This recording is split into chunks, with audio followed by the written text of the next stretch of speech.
నేను అది పూర్తిగా చూశాను. రిపబ్లిక్ ఛానల్ అరగంట పాటు, ఐఈకి ఒక 2 గంటల పాటు చాలా విషయాలు నారా లోకేష్ గారు చాలా స్పష్టంగా చెప్పారు.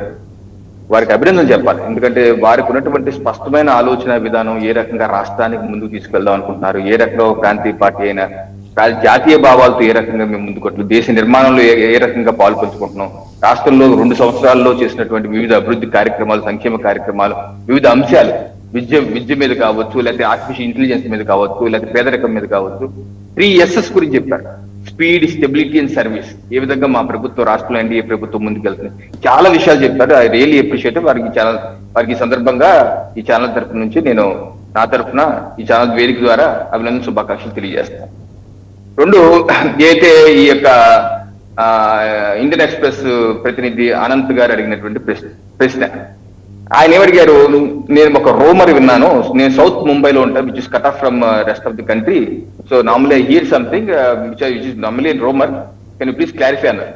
నేను సౌత్ ముంబైలో ఉంటాను, పెద్దగా కనెక్ట్ అవ్వను, నాకు తెలియదు ఇది రూమరు, ఈ రూమరా అవునా కాదా ఏంటో మీరే చెప్పండి, మీ నాన్నగారు మీరు కలిశారట కదా ఒక మాజీ ఉపరాష్ట్రపతిని, ఒక బిజినెస్ మ్యాన్ ని, దేని గురించో అని అంటే, జనరల్ గా ఆ ప్లేస్ లో, నారా లోకేష్ గారి ప్లేస్ లో ఉంటే మీరే రూమర్ అంటున్నప్పుడు దాన్ని నేనే సమాధానం చెప్తా అని చెప్పేసి వదిలేస్తారు.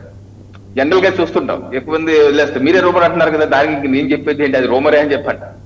బట్ నారా లోకేష్ గారు దాన్ని తీసుకుని ఎక్స్ప్లెయిన్ చేసిన తీరు నేను అభినందించాలి. ఎక్కడ ఆయనకి దాపరికాలు లేవు, దాచుకోవాల్సి. ఎందుకంటే తప్పు చేయని వాళ్ళకి దాపరికం ఏంటి, తప్పు చేయని వాళ్ళకి, తప్పు చేసిన వాళ్ళే దాచుకుంటారు.